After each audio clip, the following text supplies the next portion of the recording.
बिस्मिल्लाहिर्रहमानिर्रहीम। अस्सलामु अलैकुम वरहमतुल्लाहि वबरकातुहू। प्यारे दोस्तों, इस्लामिया यूनिवर्सिटी ऑफ बहावलपुर में जो हाल ही में एक वाक़या रोनुमा हुआ है, उससे तकरीबन सारी की सारी इंसानियत, पूरे पाकिस्तान के लोग बहुत ही परेशान हैं उस वाक़े को देखकर। और ख़ुसूसन वो लोग परेशान ज़्यादा हैं जिनकी बेटियां, जिनकी बहनें कॉलेज में, स्कूल्स में बाहर पढ़ती हैं, क्योंकि वो बेचारे अपनी बेटियों को, अपनी बहनों को बाहर भेजते हैं ताकि वो तालीम हासिल करें और अपने माशरे को तब्दील कर सकें। तो वहाँ पर क्या हो रहा है कि मंशियात उनको फ़राहम की जा रही हैं और इसी तरह उनको जो और नशे वगैरह की चीज़ें हैं वो दी जा रही हैं और उनके साथ नाज़ेबा हरकत की जा रही हैं, उनकी वीडियोज़ बनाई जा रही हैं। अभी एक भाई ने मुझे एक वीडियो सेंड की है जिसमें इस्लामिया यूनिवर्सिटी ऑफ बहावलपुर की एक बस जा रही है, उसमें तालिबात हैं।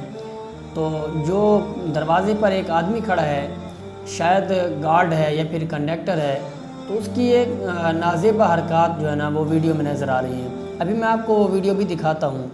तो बहुत से लोग अभी कहेंगे ये वीडियो देख कर कि ये क्या हो गया, तो ज़रा वो अपने गिरबान में झांक कर देखें कि अगर उनकी बहन बेटी के साथ सिर्फ यही कुछ किया जाए जो इस वीडियो में किया जा रहा है, तो क्या वो बर्दाश्त कर सकेंगे। तो अभी आप ये वीडियो देखें, आपको मैं स्क्रीन पर वीडियो चला के दिखाता हूँ। ये वीडियो है प्यारे दोस्तों, ये देखें बस पर लिखा हुआ है इस्लामिया यूनिवर्सिटी बहावलपुर का नाम लिखा हुआ है। और ये देखें आदमी उस लड़की को जो है ना उसने किस तरह हाथ डाला हुआ है। ये गार्ड है या फिर इसका कोई बस का इंचार्ज वगैरह है या इनका सिक्योरिटी गार्ड है। बहरहाल जो भी है, आप इसकी हरकत देखें, बहुत ही शर्मिंदा कर देने वाली हरकत हैं। जो लोग कहते हैं कि इससे कुछ नहीं होता, ये क्या हो गया, सिर्फ मामूली सा तो जो है ना उसने हाथ वगैरह लगाया है, तो फिर प्यारे दोस्तों आप ख़ुद सोचें, अगर आपकी बहन बेटी के साथ ये किया जाए तो क्या आप बर्दाश्त कर सकेंगे? हरगिज़ नहीं कर सकेंगे। प्यारे दोस्तों, इनका फेस ब्लर मैंने इसलिए नहीं किया क्योंकि ये फेस नज़र आ ही नहीं रहा वीडियो में। अगर नज़र आ रहा होता तो मैं ज़रूर ब्लर करता।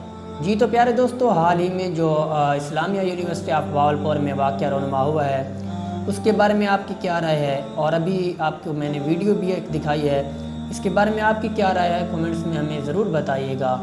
अल्लाह हाफ़िज़।